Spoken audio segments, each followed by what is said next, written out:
Madrasah itu harus punya brand. Harus punya brand. Harus punya brand.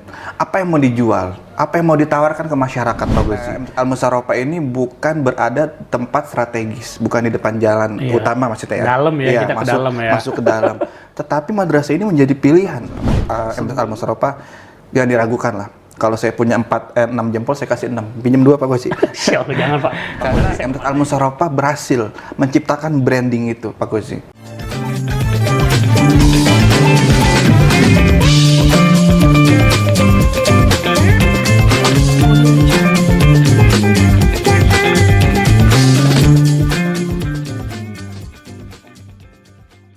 Kembali lagi pemirsa Almus TV. Tadi kita sudah berbincang-bincang sejenak dan akan kita lanjutkan nih bincangan kita bersama Dr. Arum Fayat Patayan, MPD, salah satu dosen pasca sarjana di UHAMKA Jakarta. Nah, Pak Dokter, tadi kita sudah ngobrol tentang pendidikan yang selalu berubah, kemudian ada caranya dengan roadmap dan sebagainya. Menurut Pak Dokter, ada hal lain tidak di luar roadmap dan sebagainya tadi Pak Dokter sampaikan dengan berubahnya pendidikan kita di Indonesia? Oke, terima kasih Pak Gozi. Saya ingat dari bukunya Ki Hajar Dewantara, salah satu bapak pendidikan kita. Di bukunya yang Taman Siswa, beliau menuliskan bahwasanya sekolah itu adalah milik masyarakat, milik pemerintah juga. Bukan hanya milik pemerintah saja, tetapi juga milik masyarakat. Baik dari tingkat makro, yaitu pemerintah, tingkat mikro sampai dengan tingkat meso sampai tingkat mikro, yaitu tingkat sekolah itu sendiri, dan juga warga sekolah masyarakat. Semua itu perlu ada saling kontribusi yang berkesinambungan. Tidak bisa pemerintah membuat kebijakan keputusan tanpa melihat objek lapangan, objek sekolah. Indonesia ini memiliki bonus demografi yang sangat luas. Indonesia ini dari Sabang sampai Merauke yang notabene secara kesiapan sekolah itu berbeda-beda. Sarana dan prasarana yang di Jakarta belum tentu sama dengan yang ada di pulau daerah, Pulau Sumatera, Pulau Kalimantan. Ini perlu dilihat. Bagaimana kebijakan-kebijakan itu hadir dapat melihat dengan kondisi lapangan yang ada. Makanya saya tulis di salah satu buku saya menuliskan bahwasanya pendidikan desentralisasi di Indonesia itu sangat penting. Maksudnya apa? Jangan 100% berpusat. Harus dibagi dengan pemerintah daerah, karena setiap daerah ini kan berbeda-beda. Betul. Kebijakan di DKI Jakarta pasti berbeda dengan yang ada di Banten. Perlu ada kontribusi program-program daerah bekerjasama dengan sekolah agar semua itu saling beriringan. Nah, ini yang kurang, Pak Gozi. Jadi mudah-mudahan ke depannya kalau memang ini, saya yakini nanti pasti ditonton channel ini sama kementerian. Ini perlu dilihat, Pak Gozi, karena Indonesia ini sangat luas, seperti saya katakan, memiliki bonus demografi yang sangat besar sekali, kepulauan kita beda budaya, suku, dan ini perlu ada kontribusi besar pemerintah daerah bekerjasama dengan pendidikan setempat seperti dinas, sudit pendidikan, dan juga kepala sesi pendidikan dan seterusnya. Memang itu menjadi tantangan sebenarnya. Benar, Pak. Tantangan untuk bagaimana sih mengemas, membungkus pendidikan itu biar tidak berubah di setiap ganti menteri berubah, setiap ganti menteri berubah. Akhirnya kita yang di masyarakat pun jadi bingung. Makanya sedikit saya tambahkan, Pak Gozi. Pernah saya ikut conference, salah satu pembicara luar mengatakan Finlandia saat ini kan menjadi negara terbaik pendidikannya ya. Finlandia. Dan untuk Asia, Singapura terbaik. Tapi kalau kita lihat secara luas wilayah negara tersebut, Finlandia bukan negara besar, Pak Gozi. Apalagi Singapura. Sama DKI Jakarta aja gedean Jakarta kan. Iya, secara tata letak tanah demografis lebih besar Jakarta dengan Singapura. Kalau saya mengatakan kepada beliau beliau orang Kanada, saat conference saya mengatakan wajar saja negara-negara tersebut menjadi negara maju untuk pendidikan, karena pemerintah pusat mudah melihat dan mudah memantau. Karena secara banyak kuantitas sekolah nggak terlalu banyak, bahkan sekolah di Singapura sama sekolah di Jakarta lebih banyak sekolah di Jakarta. Lebih terawasi. Bayangkan di Indonesia berapa ribu sekolah, berapa ribu madrasah dan pemerintah memantau itu semua harus merata, dan itu memang kan tidak bisa sendiri. Betul. Perlu ada kontribusi dari pemerintah daerah, baik wali kota, gubernur, dan ya dinas-dinas pendidikan setempat. Betul. Untuk Ya apa sih? memang Dr. Arum ini melihat tentang perubahan pendidikan itu, ditambah Dr. Arum ini saat ini kan kita sedang keadaan pandemi. Iya. Pandemi yang kita rasakan sangat luar biasa, sudah terhitung 2 tahun ya. 2 tahun. Desember besok Desember, kita ulang tahun corona. ulang tahun corona ya. Jadi nanti ada istilahnya ulang tahun corona, masyarakat merayakan bersama-sama di ulang tahun corona. Muncullah gambar-gambar corona gitu ya. Nah, dari 2 tahun ini pandemi melanda negeri kita, dan mungkin banyak negara-negara lain pun sama halnya merasakan seperti kita saat ini. Apalagi kita yang saat ini ada di sekolah madrasah. Madrasah itu yang negeri. Mungkin kalau untuk sekolah negeri madrasah maupun sekolah diknas negeri, mereka kan masyarakat akan mendaftar secara mungkin berebutan gitu. Sementara untuk kita khususnya yang madrasah swasta, persaingan ini sangat luar biasa. Nah, dari persaingan itu, apa sih strategi apa gitu yang sebenarnya memang harus kita lebih tambah kuatkan lagi dengan melihat madrasah, karena kan udah banyak Pak Arum ya, udah sekian wilayah tuh madrasah, udah berapa cabang lah istilahnya, banyak madrasah. Nah, dengan melihat itu, kira-kira kita hari ini untuk Al-Musyarofa khususnya, apakah strategi apa yang memang harus kita miliki lebih dari saat ini yang Dr. Arum sendiri lihat? Ya, Pak Gozi, benar, memang corona ini bukan virus domestik ya. Betul. Internasional, satu dunia mengalami pandemi ini. Betul sekali. Dan sudah mau 2 tahun ya, Desember besok tanggal berapa tuh corona ulang tahun. Jangan lupa dirayain. Dan memang saat ini menjadi tantangan besar, bukan hanya pada dunia pendidikan, semua sektor, Pak Gozi, baik dari ekonomi, banyak perusahaan-perusahaan yang tutup, kolaps ya, bangkrut dan seterusnya. Dan pendidikan pun memang saat merasakan itu juga. Dan hal apa yang harus dilakukan? Seperti ini Pak Gozi, saya memberi 7 sistem yang harus dilakukan madrasah khususnya swasta untuk menghadapi tantangan saat ini, pandemi saat ini. Yang pertama, itu juga nanti saya tulis juga nih Pak Gozi di buku saya, nanti di akhir ada kenangan dari saya yang berjudul Manajemen Madrasah. Ada 7 poin madrasah swasta agar bisa bersaing di dunia pendidikan. Yang pertama, madrasah itu harus punya brand. Harus punya brand. Apa yang mau dijual? Apa yang mau ditawarkan ke masyarakat, Pak Gozi? Karena sekarang ini hadirnya manajemen berbasis sekolah atau manajemen berbasis madrasah itu silakan mengembangkan potensinya, mengembangkan jati dirinya, mau memberikan brand apa kepada masyarakat. Nah, nggak usah jauh-jauh Pak Gozi, MTS Al-Musyarofa berhasil menciptakan branding itu, Pak Gozi. MTS Al-Musyarofa berhasil menciptakan karakter madrasah yang multimedia, berbasis teknologi. Dan ini masyarakat menilai semua itu. Dan saat S2, kebetulan saya meneliti di MTS Al-Musyarofa ini, Pak Gozi. Saat itu saya ditanya oleh penguji saya, Pak Arum, memang kelebihannya apa MTS Al-Musyarofa ini, kamu bisa teliti ini? Saya katakan kepada penguji tesis saya, Pak, MTS Al-Musyarofa ini diapit oleh 2 madrasah negeri. Betul. Ya, diapit oleh 2 madrasah negeri. Selanjutnya, MTS Al-Musyarofa ini bukan berada tempat strategis, bukan di depan jalan utama maksudnya ya. Dalam ya, kita ke dalam ya. Masuk ke dalam. Tetapi madrasah ini menjadi pilihan, Pak. Sebelum KBM tahun ajaran ke depan, peserta itu sudah mulai masuk, sudah mulai mendaftar di Al-Musyarofa ini. Dan ini menjadi keunikan MTS Al-Musyarofa. Kok sekolah, diapit oleh sekolah negeri yang tadi Pak Gozi katakan, kalau negeri kan semua walaupun sekolah itu tidak memiliki brand, tetap aja orang masuk karena berebutan ya. Iya, kan sekarang kan negeri sudah tidak berbayar lah, Iya, itu kan poin, salah satunya mungkin salah itu. satu poinnya itu. Tetapi Al Musarrofah tidak takut hal itu dan berhasil Pak Haji Hendra menciptakan brand teknologi. Bahkan satu-satunya cikal awal madrasah mendepankan teknologi ya Al Musarrofah ini. Saya ingat saat saya menjadi guru di sini, Pak Haji Hendra dan guru yang lain membuat sistem ujian yang hebat. Saat itu padahal hanya menggunakan PowerPoint, Pak Gozi. Betul.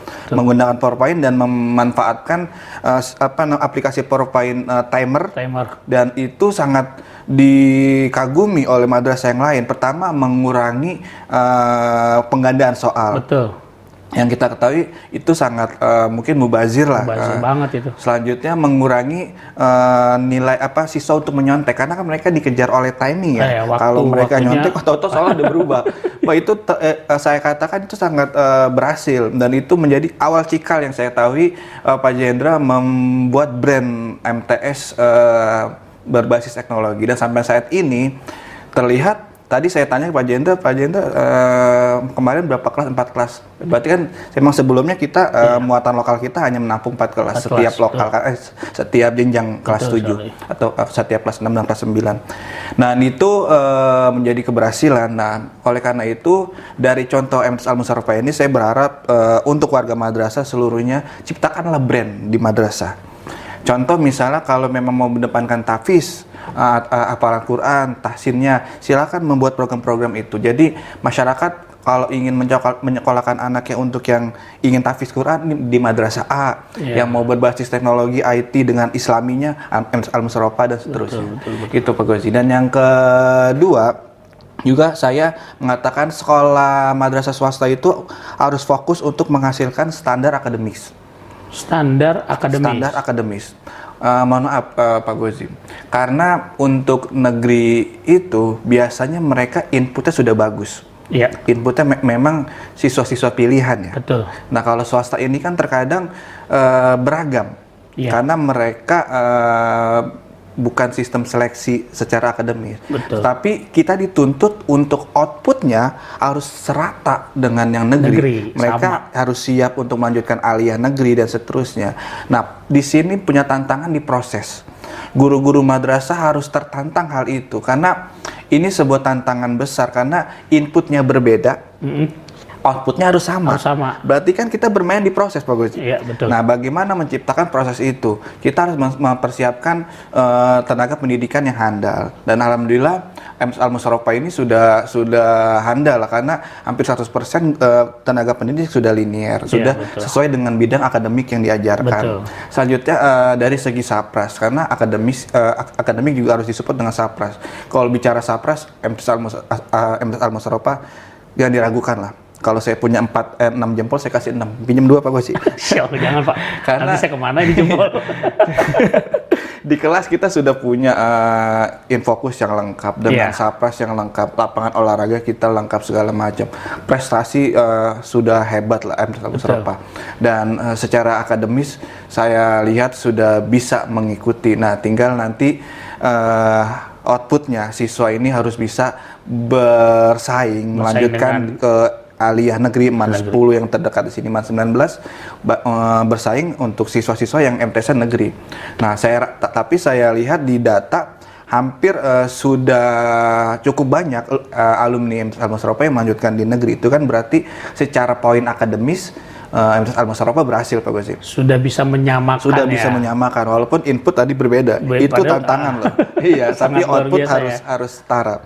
Itu yang kedua, Pak Gozi. Dan yang ketiga adalah sekolah harus mengembangkan eskul, minat bakat. Karena yang kita ketahui saat ini kan penilaian itu bukan secara akademik aja ya, bukan secara pelajaran inti, tapi ada KI 1, KI 2, KI 3, KI 4. Siswa ini jangan dilihat dari segi pelajaran inti, tetapi karakter, agamanya, minat bakatnya, dan itu harus terpenuhi. Dan ini sekolah harus mempersiapkan itu. Jangan sampai siswa yang memiliki minat di mana, bakat di mana tidak di madrasah ini. Karena jadikanlah madrasah ini menjadi rumah mereka. Apa yang mereka butuhkan? Kalau di rumah misalnya mereka butuh makan, orang tua harus menyiapkan. Betul. Mereka butuh pakaian, orang tua harus menyiapkan. Nah, untuk di sekolah mereka butuh minat bakat apa? Betul. Tapi saya lihat di sini Eskul MTs Al Musarrofah sudah sangat lengkap ya, terutama pramuka karena saya dulu mantan pelatihnya. Bisa aja ya. Iya, sekarang taekwondo sekarang sudah goyo internasional kan, MTs Al Musarrofah, basket semuanya sudah menyeluruh lah. Tapi memang ini Pak Dokter, di sekolah pun kita harus menyadari bahwa nggak semua siswa itu sebenarnya secara akademik tinggi, tapi nggak semuanya rata gitu. Nah, makanya adanya eskul itu sebenarnya ya salah satunya itu bahwa karena siswa ini nggak semuanya pintar, nggak semuanya cerdas secara akademik, tapi pasti ada peluang di setiap individunya itu yang punya bakatnya sangat luar biasa. 100 Pak Goji, saya ingat sekali waktu rapat kenaikan kelas 2014. Saat itu ada salah satu siswa, saya tidak bisa sebut namanya, secara akademik memang kurang Pak Goji. Tetapi secara minat bakat, salah satunya futsal, si anak ini selalu juara di lomba futsal. Saat itu Pak Jender bilang kepada guru, Bapak, Ibu, semuanya Dewan Guru, memang secara akademik anak ini kurang. Tolong tapi hargailah minat bakat mereka, minat bakat si anak ini. Si anak ini telah membawa nama harum MTs Al Musarrofah. Ini menjadi nilai lebih untuk si anak ini dapat melanjutkan ke tingkat jenjang selanjutnya. Dan ini terbukti, berarti Pak Jender sama ini memang sudah melihat, karena tidak bisa anak ini disamaratakan kecerdasannya Pak Gozi, karena mereka ada cerdas secara linguistik, ada cerdas secara pedagogi dan seterusnya, dan itu harus terlihat. Tidak semua siswa cerdas secara akademik kan, ada yang cerdas secara eskul, seni, ya kan, apalagi sekarang sudah ada musik ya, di Al Musarrofah ini kan, karena semua anak memang memiliki kecerdasan yang berbeda-beda, dan Al Musarrofah ini berhasil menyalurkan itu.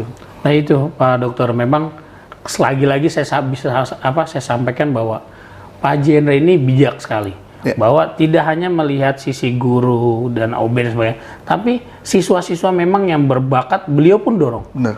Melalui pembina OSIS-nya, melalui kesiswaannya, ayo siswa-siswa yang berbakat disuruh tunjukin. Makanya sampai setiap kali kita kemarin-kemarin ini ngadain kegiatan lomba, itu salah satunya ada mencari dan melihat minat dan bakat, talenta terbaik dari siswa kita. Dan itu memang arahan dari kepala sekolah kita, Pak Jendra. Itu beliau sampaikan, ayo kita bikin kegiatan, nanti lombanya kita upload ke YouTube, kemudian ditonton banyak orang, dari situ kita juga bisa ngelihat minat bakat peserta dari siswa kita. Jadi walaupun pandemi ini ya tidak membatasi. Tidak membatasi. Dan itu saya katakan bahwa itu murni memang dari hasil buah pikiran kepala madrasah kita Bapak Haji Hendra. Itu beliau ada aja gitu, kadang-kadang kita bingung mau kegiatan apa lagi gitu. Tapi beliau ada aja ide-ide yang kreatif tinggi gitu. Wah, ini Pak Goji begini. Ternyata ya itu terbukti gitu. Bahwa kita jadi tahu, oh ini si siswa talentanya ini, siswa talentanya ini, dan itu tinggal kita harus selalu menggali melatih daripada bakat-bakat si siswa itu sendiri. Nah, Pak Dokter ini tadi sudah ada 3 yang Pak Dokter sampaikan, ada lagi nih? Masih ada lagi Pak Goji. Dan selanjutnya keterlibatan komite di setiap kegiatan dan program sekolah atau madrasah. Kemarin sempat saya memberi seminar materi di salah satu sekolah. Saya mengatakan saat itu pesertanya kepala sekolah. Saya katakan kepada mereka, Bapak, Ibu, jadikan orang tua siswa atau orang tua siswa itu atau komite ini 2 fungsi. Fungsi pertama sebagai brosur berjalan. Dan fungsi kedua sebagai pengawas internal. Nah, maksudnya brosur berjalan karena kita paham sekali saat orang tua ini terlibat. Contoh seperti ini Pak Goji. Pak Goji punya anak sekolah di MTs Al Musarrofah. Ada saudaranya nih bertanya, Pak Goji, anaknya sekolah di MTs Al Musarrofah ya? Iya Bu, sekolahnya bagus nggak? Bagus Bu, teknologinya bagus segala macam. Nah, itu yang disebut brosur berjalan. Kita menyampaikan Jadi siar itu manfaatkanlah orang tua. Jadi karena kan biasanya orang tua atau masyarakat ingin menyekolahkan anak itu kan bertanya kepada relasi mereka, saudara, tetangga. Nah, ini orang tua harus dilibatkan, karena sebagian besar memang masyarakat ini mendaftarkan sekolahnya itu ya dari relasi mereka kan.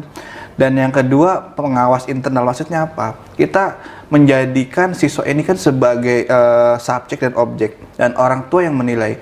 Kepuasan orang tua terhadap manajemen sekolah ini kan kita harus nilai. Betul. Nah, minimal seperti sebulan sekali ataupun per semester, silakan pihak madrasah memberi angket kepada orang tua, program apa yang sekiranya sudah bagus, apa yang perlu dievaluasi. Dari situ kita melihat ternyata orang tua belum puas nih terhadap program ini. Nah, berarti untuk evaluasi semester ke depan, program ini yang perlu kita tingkatkan.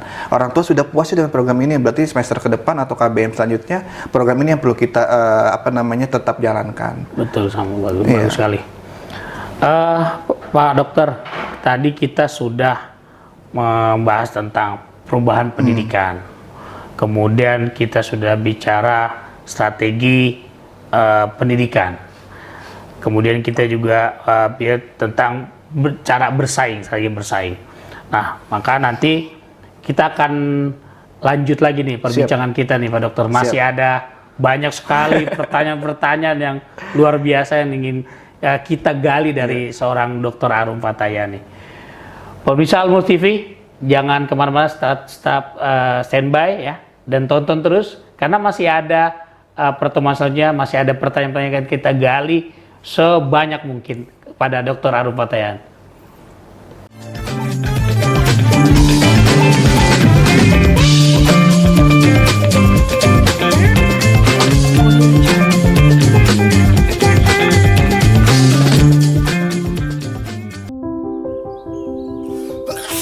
Tanpa disadari, virus dapat menyebar di sekitar kita melalui hal yang dilakukan sehari-hari. Virus tersebut dapat menular secara berantai, mulai dari satu orang ke orang yang lain, lalu ke orang lainnya lagi, hingga dapat menular ke banyak orang. Kita dapat mencegah penyebaran virus. Tutup hidung dan mulut ketika batuk atau bersin. Buang tisu bekas pakai ke tempat sampah tertutup. Cuci tangan pakai sabun sesering mungkin. Semakin banyak yang mencegah, semakin banyak yang terlindungi.